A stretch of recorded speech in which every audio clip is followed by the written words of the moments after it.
Okay, one more video.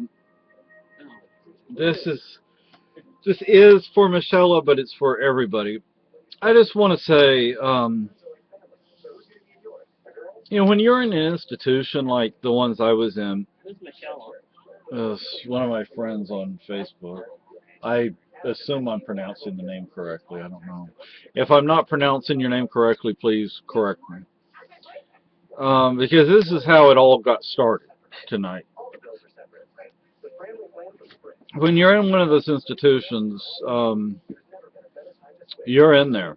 I mean, yeah, and they can kill you, and all they have to do is say, he went AWOL, or she went AWOL, or they went AWOL. That's bad. And who's going to question that? I mean, the cops aren't interested. The parents are 500 or 2,000 miles away, and 90% of the time the parents could care less anyway. Um, That's why you're in there. yeah, that's why you're in there. So, like that institution in Florida. There were supposed to be 30 some kids that were officially buried in that cemetery, but they found over 50 so far. Yeah. Yeah. And I mean, and that institution only closed in what, the 2000s or late 90s? It, it it feels like talking about it's going to start bringing it up, but occasionally I still have that nightmare of when I was in Devereaux. I was in Barkley Hall, and the nightmare is that the staff killed one of the kids and made some of the other kids, take the body out behind the dorm and bury it. And look, I don't know if that really happened. I don't remember who it might have been. I mean, I have no earthly idea. The thing is, all they had to do was say that kid went AWOL. That's it. The kid ran away. And the kid was never found. Oh, is it good, Maggie? She's drinking right now. Oh, good. At the top. She always drinks at the top, right where the water comes up. So, I don't know how to really explain this. So, you get sent away to an institution, let's say 1,000 miles from home. Uh, the staff run the place. And when I say staff, I don't know if there's a better way to put that, because you have a rather large staff, but like in the dorm, the main staff are the 3 to 11 shift. Because in some institutions you work 12-hour shifts, some you work 8-hour shifts. It all depends. I can't imagine 12 shift. Holy hell.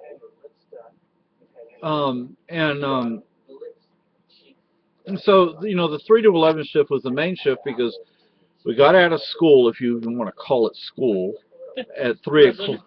Yeah, at 3 o'clock. I mean, in the entire 3+ years I was in Devereaux, one school year, one school year, I I actually had a class where the teacher actually tried to teach us something. That was yeah, she cared. Mrs. Rabinowitz. It was math. 3+ years, one freaking class. A lot of the people that work there, they are drawn to institutions like that because they are child abusers of one sort or another. They are control freaks. They are pedophiles. They're, you name it. A lot of them, they couldn't get a job at McDonald's. Yeah, that's pretty freaking bad. You have gangbangers that work in these places, And look, it has not changed. The buildings may have changed. The date on the calendar may have changed. The people don't change. And these are the same people today that worked there 20 years ago, 40 years ago, 80 years ago. They're the same freaking people. I'm not going to sit here and say occasionally you don't have a good person. You do. But they quit. They quit. They leave. I mean, when you have a good person there, yet all the rest of the staff basically pick on them, go after them, or exclude them in one way or another. Bullshit. Looking back on Devereaux, there was Mr. Thibodeau and Mrs. Rabinowitz. Mr. Thibodeau was a PE teacher. I mean, I was really active, you know. I mean, I took one summer. I took a wrestling class. I was into weightlifting. I came in second overall and first in my division in weightlifting one year. Division means the division of the campus. At the time, the campus was divided into two. It was Woodlands Division, which is where I was, and Anderson Division was the other side of the campus. I was number one in Woodlands Division. I was number two overall. The guy that beat me, I wasn't going to come close to being able to lift the kind of weight he was able to lift. The wrestling thing was just like a class, a course, a summer class. It wasn't a competition or anything. We had some sort of competition with doing various exercises, and I came in like in the top, 2 or 3% of that. And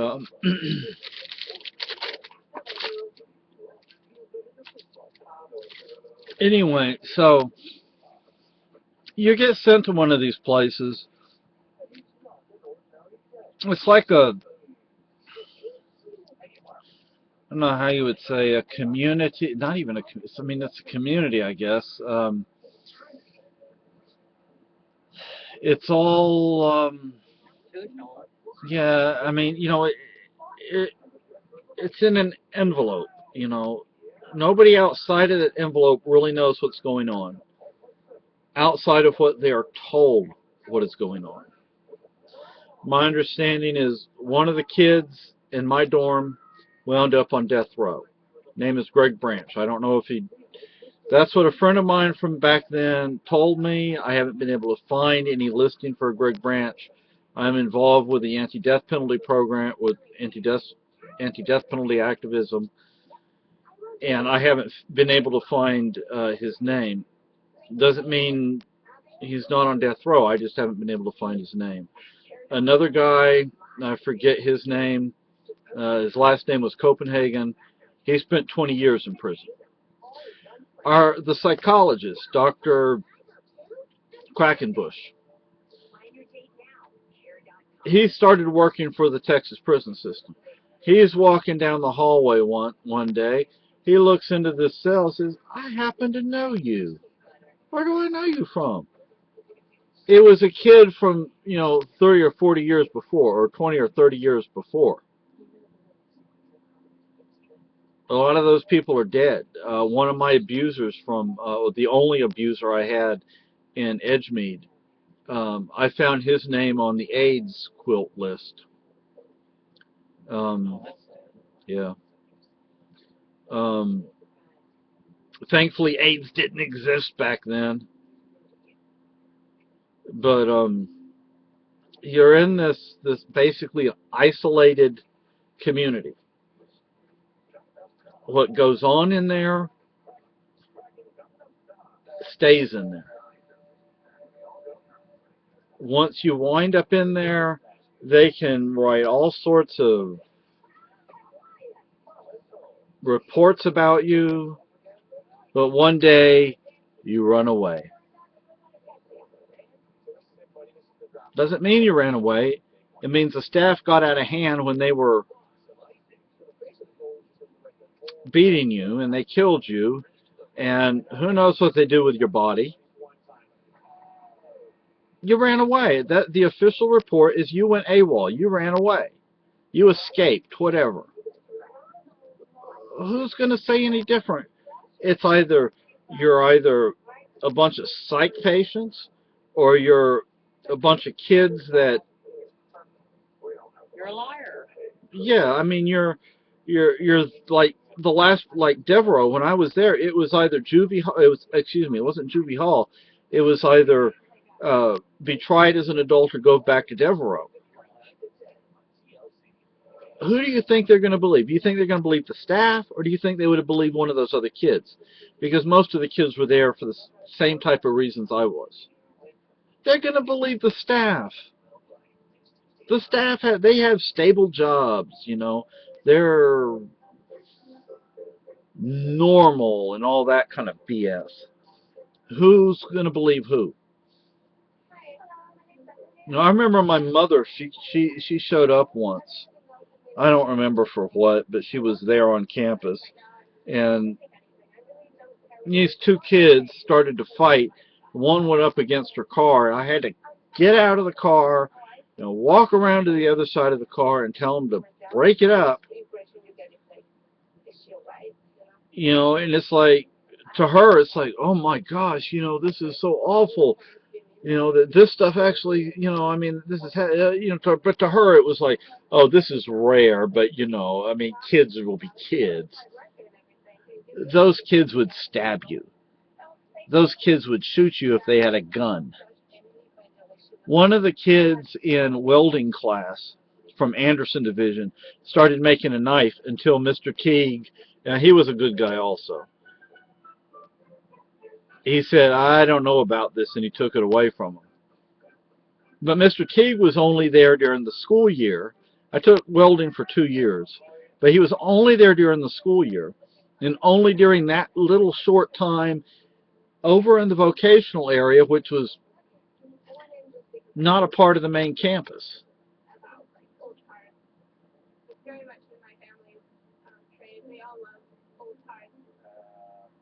You know, and like a lot of the staff there, they're gangbangers. They're just losers.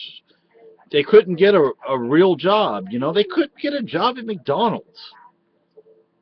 That's pretty bad. You know, I remember Russell Davis. He was one of the staff members. I remember saying something to him once, and this type of thing was said more than once by more than one person. You couldn't take what you give to us. And he said, you're right. He could not handle what the staff did to us. He was staff, and he could not handle what he did to us.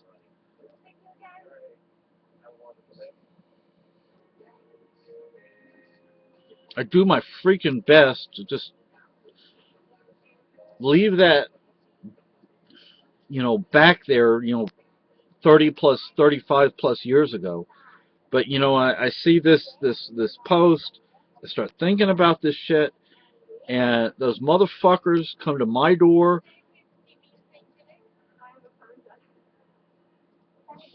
Those motherfuckers come to my door. Those are 3 rifles right there. There's a rifle and a bow in there. There's a pistol back there. Motherfucker come to my door, try to fuck with my wife or me. They're gonna get wasted. You're gonna get wasted. I ain't gonna. Now I will probably try to humiliate you first. I won't. I want to see you suffer, like you try to make us suffer. Usually when I drink, I actually get happy, but because of this freaking post, and it's...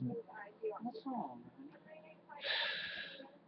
Somebody pissed you off, didn't they? It was that post of that grave site they found in Florida. I didn't see it. You know, because see, I've been there. I know what it's like. I also know what I used to be like. I don't ever want to be like I used to be. I was violent at one point in my life. I don't ever want to be that way again. And it has nothing to do with, being arrested, going to jail, or anything like that, because I'll go to jail for the right cause. I'll get arrested for the right cause. It has nothing to do with that. It has to do being in a situation where someone else has total control over your life. And they can kill you. And no one knows any better. And all they have to say, it was a suicide, or the person ran away. You know how many places in that part of Texas they could have taken your body and dumped it and let the alligators eat your body? And there would have been absolutely no evidence whatsoever. What if that nightmare that I have from time to... Thankfully, I don't have it all the time anymore. I've only had it 2 or 3 times since I left Texas. And I had it once after the fire. How do I know that didn't happen? How do I know it did happen? I don't know. I want to know. I want to know if that kid was murdered by the staff and we buried that body. How am I going to find out? I've looked at missing, for missing persons from that time period in that area. I can't find anybody that would even come close to matching, but Do you know his name? no. You're back. So a person gets sent to an institution. They're within that institution. People from the outside want nothing to do with them. And oh, the person died of natural causes. The person ran away. The person committed suicide. The person died of unknown causes. Are you going to question what they said?